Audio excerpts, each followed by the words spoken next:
I wish I had known her, but I know that if she were here today, Lourdes would have been the proudest woman in the room. To know that her daughter inherited her passion must have made her die a very, very happy and contented woman. So, as I say, I'm so humbled to give this oration, and I know that she is listening to me and that she is watching all of us and encouraging all of you. So, my title is Reducing Maternal Deaths, and in her day, I'm sure maternal deaths were routine. And for some of you, I've been very shocked listening to some of the figures of how common maternal death is in parts of India. We find it very, very shocking in the UK to just have one death a year. What it must be like for some of you to have a death a week, I cannot imagine. But it is undoubtedly one of the greatest tragedies still occurring in the world, that women die in what should be a normal, happy physiological process. But my theme this morning, I want to continue the theme that we started yesterday, and I want to try and instill in all of you an understanding that to prevent maternal death, you need to be more than an obstetrician, because the deaths now are not just due to obstetric causes. And so we come back to this idea of needing teamwork and needing a whole group of your friends. My trainees joke that when they become consultants, I have to give them the SIM card out of my phone, because on my phone I have all the numbers of all the physicians, all the obstetricians, all the anaesthetists, all the specialists that I could ever need if I get into trouble with a patient. And people are always amazed that I spend my life on the phone saying, help me. You may think that I know all the answers. Absolutely I don't. I spend most of my days asking advice from other people, and that's how we learn. So I would commend to you this need to ask. Never, never be too proud to ask another doctor or colleague for advice. This is a dramatic graph. This is the deaths in the UK since we have records. And it's maybe not politically correct to say so, but this is, you might think, antibiotics.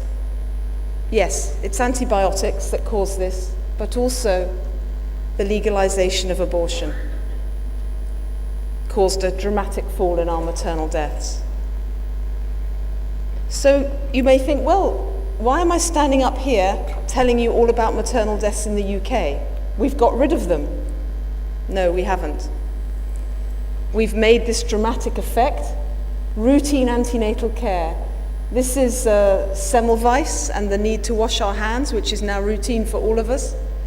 Antenatal care, antibiotics, banked blood, surgical improvements. And this is just to show you how important puerperal sepsis was as a cause of maternal death. But it hasn't gone away, and it is increasing again. And I haven't finished this graph, but for 2003, 2005, there was an increase. Now, I'm going to show you lots of graphs like this because I want to make the point to you about how important the green line is. You're familiar, those of you who've read the UK Confidential Inquiry booklet, that we divide deaths. Red is the total, purple is the direct deaths. These are the obstetric causes, if you like, the preeclampsia, the postpartum hemorrhage, the amniotic fluid embolus. The green are the medical deaths. And in the UK, the medical deaths exceed the deaths from the traditional obstetric causes. These are the list of the direct deaths. Venous thromboembolism is the leading cause. Look how important sepsis still is. Preeclampsia, amniotic fluid embolus. But if I transpose on that the indirect deaths, you will see how important it is to have obstetric physicians and physicians that understand pregnancy. The leading cause of death in the UK is cardiac disease, and I'm delighted to see so many abstracts dealing with cardiac disease at this meeting. Suicide. Many countries do not collect death about suicide. Many of these women die from puerperal psychosis, and they kill themselves after they've had their children. It's tragic. Intracerebral hemorrhage. And infections that we spoke a lot about yesterday. So if you rank them all together, you get this. Hemorrhage deaths, they are increasing. Probably this is not the failure that it looks. Probably this is a result of an increased cesarean section rate, therefore increased placenta previa, placenta accreta, and increase in older women having pregnancies. But if we look below the tip of the iceberg that is maternal mortality, and we look at maternal morbidity, then it's a different story. Then the more traditional obstetric causes are more important. So here we have obstetric hemorrhage. So just to briefly explain this study, they went around all the intensive care units in southeast England, and they worked out the reasons for admission for obstetric patients, but they also had other definitions for severe obstetric morbidity, not just ITU admission. And they found that severe obstetric morbidity was most commonly due to obstetric hemorrhage, followed by preeclampsia. And the other causes made up a much smaller proportion. So I'm just going to gloss over that one. If we look at hemorrhage, it's mostly postpartum hemorrhage. Cardiac conditions, you know, I've told you that's the commonest cause of maternal death. They are increasing. Why are deaths from cardiac disease increasing in the UK? Well, it's not because women with congenital heart disease are surviving surgery and becoming pregnant. These women are surviving surgery, and we see them commonly now in pregnancy, as I'm sure do you, but the cardiologists, the pediatric cardiologists, the surgeons are so good at correcting these lesions that these women safely get through pregnancy. So this is not the reason, because if you look at the green bars, they're not increasing. In fact, this is a success story, because despite the denominator, the numbers of women with congenital cardiac disease presenting in pregnancy, the death rate is not increasing. So this is a success story for congenital heart disease. So that's not the explanation.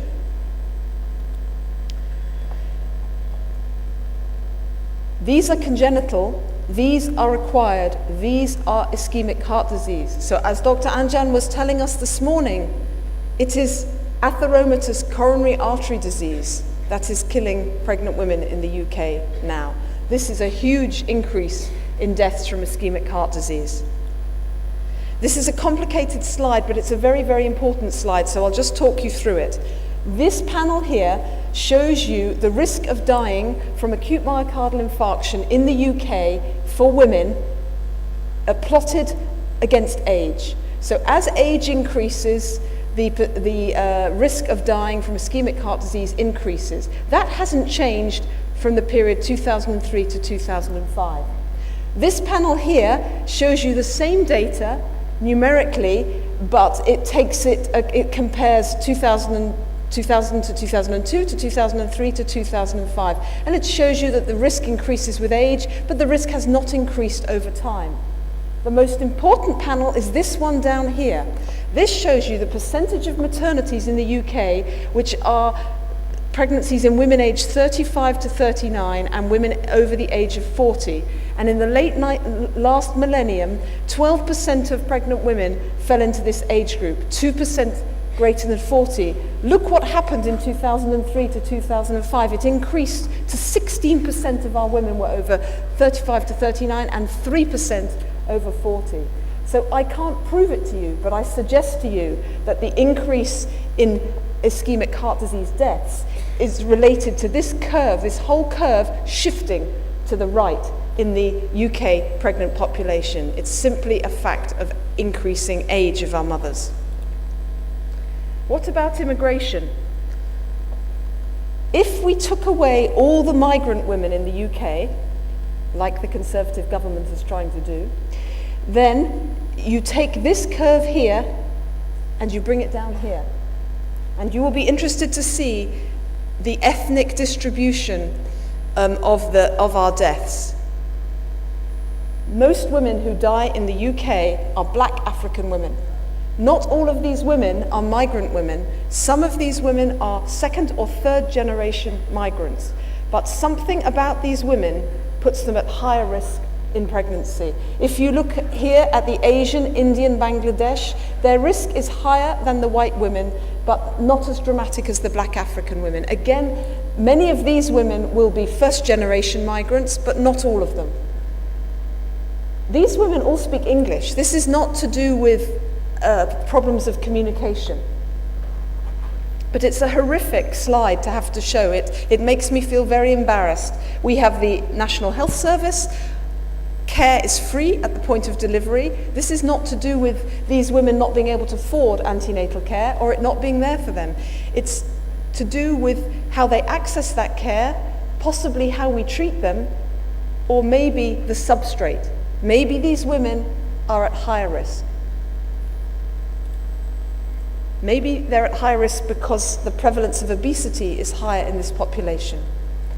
52% of mothers who booked for antenatal care and who died were either overweight or obese, and that compares to 10% in the general population. And if you want the breakdown, a quarter were overweight, 12% were obese, 15% were class 2 obesity, and 8% class 3 morbid obesity with a BMI greater than 40. And this is getting worse. And you see the importance of obesity when you look at the prevalence of obesity in the conditions that kill women most often. That is thromboembolism. So look at the red bars. So for thromboembolism, the percentage of women who died who were obese is over 30%. Same with obstetric hemorrhage. Same with cardiac disease. So one of the reasons why these conditions feature as common causes of death is because they are more common in the obese women, and obesity is becoming more common. So the patients of the UK obstetrician are older, they are more obese, they are more ethnically diverse, and therefore they have more medical problems. I'm going to share with you what we call these vignettes. Those of you who read the confidential inquiry will be used to reading these. And there is a move by the UK government to take out the vignettes because they worry that they will be recognisable. But our editor is very good at anonymising them. And we who write the book, who write the confidential inquiry, fight very hard to keep in these vignettes because we know that you who read it, it brings it alive if you can read a story. So this woman was admitted breathless in her late pregnancy. The midwife documented in the notes, unable to lie down for abdominal palpation. So the midwife is trying to examine her, the woman cannot lie down. Both the obstetric registrar and the medical registrar and the locum consultant missed the fact that this woman had heart failure. I hate to say it, but they probably did not examine her. She was wheezing, and as you heard yesterday, not all that wheezes is asthma. And you can get wheezing, I call it cardiac asthma, due to heart failure. So they thought she was breathless, they thought she might have asthma, they thought she might have a PE, and she was left on the antenatal ward. Tachypneic, remember what I said yesterday, tachypnea is always abnormal, and tachycardic. And nobody realized she was sick. She was given fluids, not a good treatment for heart failure. Salbutamol nebulizers, not a good treatment for heart failure. And that pushed her into catastrophic pulmonary edema. Then she had a cardiac arrest. She was frothing, pink frothy phlegm, and still they thought she had a PE. You would think these doctors had not been to medical school. It's not funny, actually, it's really serious. It's embarrassing. You think the UK, fantastic medicine? No. The diagnosis was peripartum cardiomyopathy, and it wasn't made until she was on the intensive care unit, having sustained a cardiac arrest and a perimortem cesarean section, and she succumbed. Another lady, morbidly obese, in her third trimester, she came in with severe chest pain, back pain, and abdominal pain. Oh dear, abdominal pain, go get the surgeons. Now, if you think the obstetricians are bad at examining the patient, the surgeons are worse. All the surgeons want to know is, do I need to take this patient to theatre for an operation or not? So they don't look at the chest and the back, they're just concerned with the abdomen. Has this woman got an acute appendicitis? So they fiddle with the abdomen and they decide, no, she hasn't. They must have a scan, they always need a scan, and the abdominal ultrasound is normal. No further imaging. Meanwhile, she receives 6 doses of intramuscular morphine. 6 doses. So this woman is in great pain. She's nursed in a low dependency area and she has a cardiac arrest and she couldn't be resuscitated. The autopsy, and before I forget to say it, we recommend autopsy on all our maternal deaths. How else are you going to learn why the woman dies? I know there are cultural issues. I know it's not the done thing in India. You have to change your culture and you have to change it soon, because otherwise you don't even know why your patients are dying. And you may think you know. Many, many times you're wrong. Many times you're wrong. Sometimes she just bleeds out. You think it's postpartum hemorrhage and you find actually it was an amniotic fluid embolus. So you must have autopsies on all your pregnant women who die, and you must change your culture. This woman's autopsy revealed an aortic dissection, and she was very, very tall, and she probably had Marfan syndrome. So, not surprisingly, the UK has come out with lots of statements about needing to make it. There is a need to improve the counselling and advisory skills for women with pre-existing medical diseases, both before and during pregnancy. And these women require expert supervision and combined care with a specialist in that particular condition. During labour, women with medical problems such as diabetes, heart disease, anemia, sickle cell disease should have the services of a general physician with particular interest in pregnancy. Well, I don't know what it's like in India, but in the UK, these people are very few and far between. A general physician, well, go find me a general physician, they're all specialists now, and then go find me a general physician who has a particular interest in pregnancy. There are about 5 in the UK.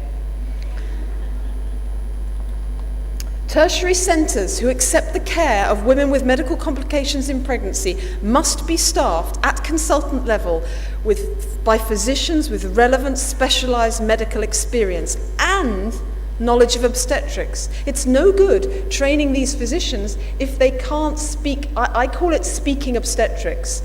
I was very complimented to know that many in the audience yesterday couldn't quite work out if I was an obstetrician or a physician. This is a compliment because I speak obstetrics. It's like being able to speak Hindi. If I can speak the language of obstetrics, this is how I communicate with obstetricians. Well, I've had no training in obstetrics. I've only delivered my 4 children, nobody else's children.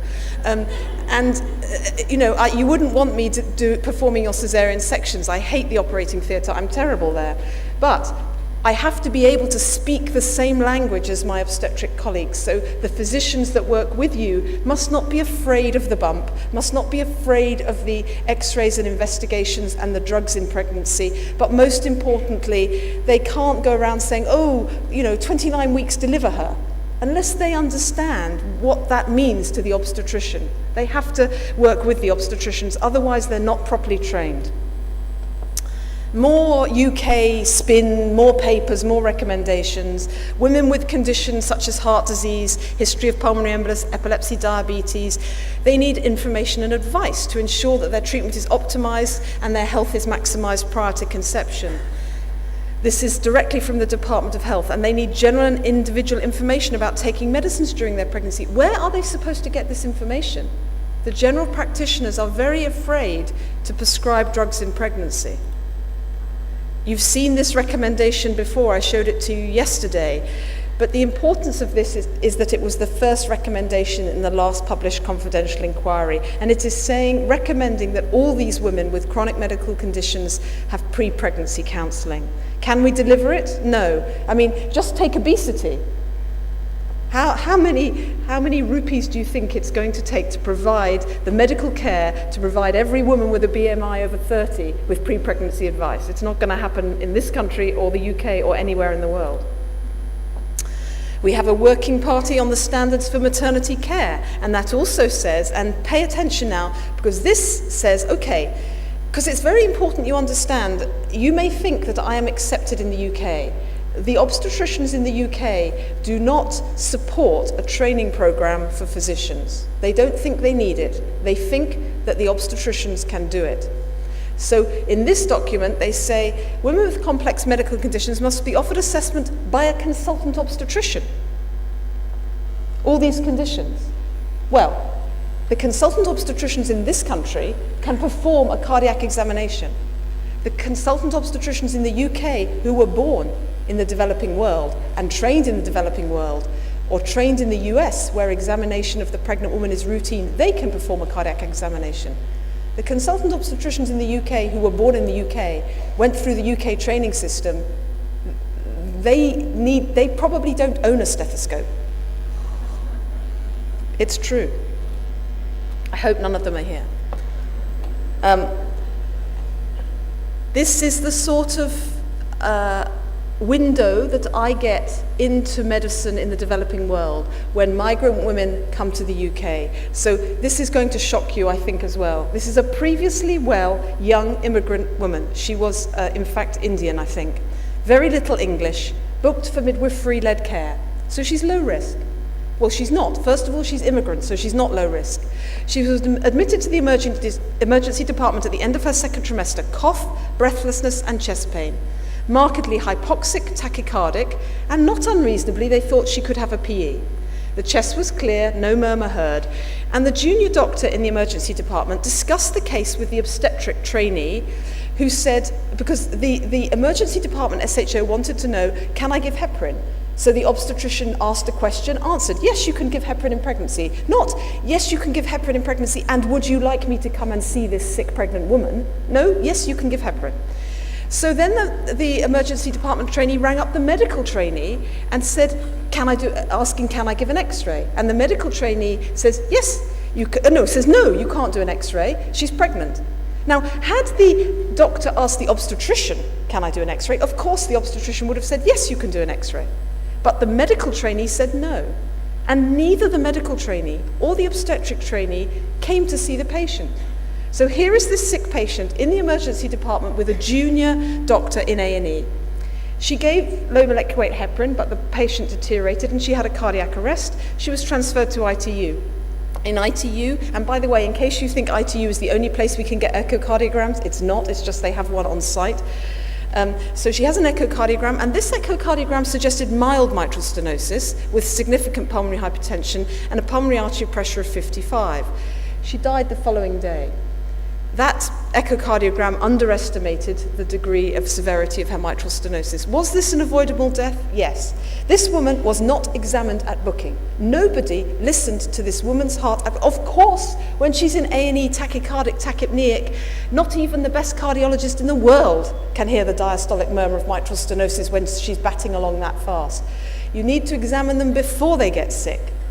Nobody examined this woman, because she told the midwife she was well. And mitral stenosis, as you all know, it decompensates. You can be New York Heart Association 1 at the beginning of pregnancy and 4 at 28 weeks. That's what mitral stenosis does. You know that because you meet mitral stenosis every day. In the UK, it's very rare.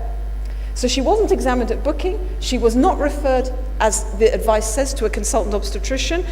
And this is another point. Like the blood gases yesterday, she had an ECG done.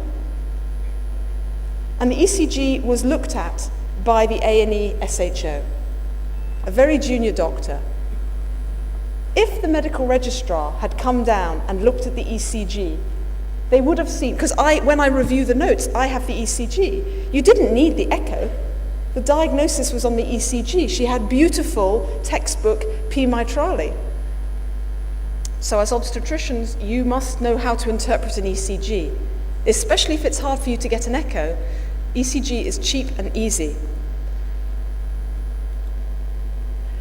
So this is what I do in my clinic. You've seen some of these data before, the breakdown of all the medical problems that I see. And it really is, and the obstetric physicians in the audience would agree with me, we are general physicians to the pregnant woman. My training was in general medicine and endocrinology, but I have learnt all this other general medicine during my training, and I've learnt the general medicine as it pertains to pregnancy. Medical problems in pregnancy are common, and they are potentially fatal. Medical conditions are responsible for over half the direct and nearly all the indirect deaths in the UK.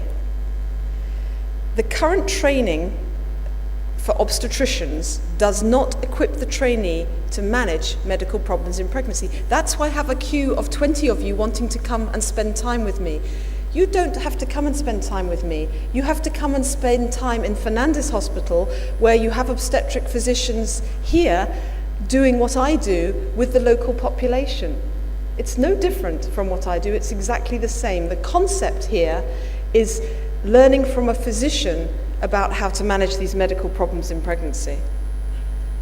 Now, this is a bit of politics again, like I was saying yesterday. Even if, because the obstetricians in the UK believe that, we call it maternal fetal medicine, so that would be high-risk pregnancy perinatology, that if you train all these obstetricians to do this, that the 1 year spent doing high-risk obstetrics will teach them all the medicine that you need to manage these medical problems in pregnancy.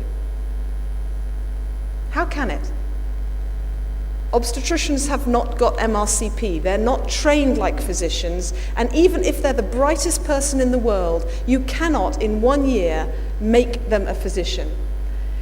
You need this training so that they can speak to the physician in language that the physician understands. Just like I have to learn to speak obstetrics, the obstetricians have to learn to speak physician. Because otherwise you can't make a good referral if you haven't triaged the patient for the physician, sorted out the physiological problems of pregnancy, and be able to ask them a very focused question. There is a huge demand in the UK for pure maternal medicine training. There are many obstetricians who do not want to do fetal medicine, who are not interested in perinatology, who realize that fetal medicine is quite a small part of the problem we have. The large part is the medical problems. This is why women are dying. So it is false and wrong to keep these specialties inexorably linked. They should be split, divided. We split obstetrics, gynecology. Gynae, you have urogynae, cancer gynae, all this stuff.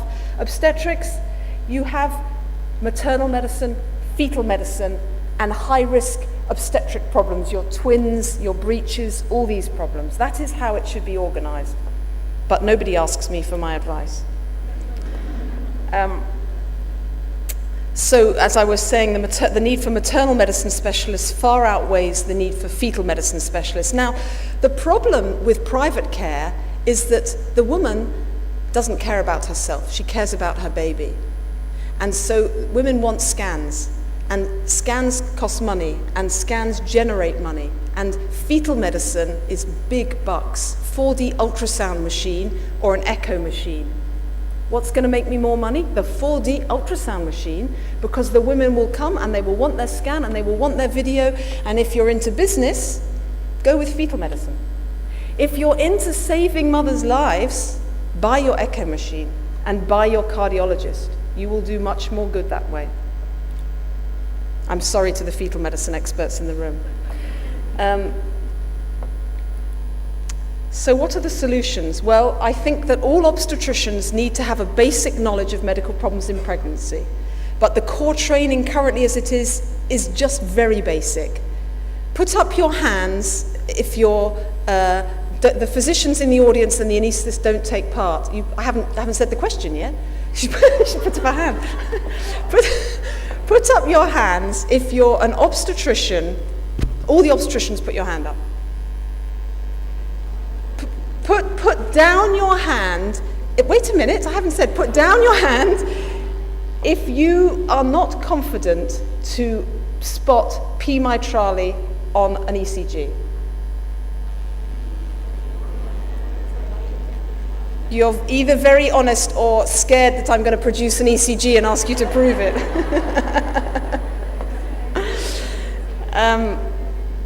I call this basic knowledge, being able to interpret an X-ray, being able to interpret an ECG, being able to interpret a set of blood gases, being able to do a full physical examination, being able to use fundoscopy. This is basic.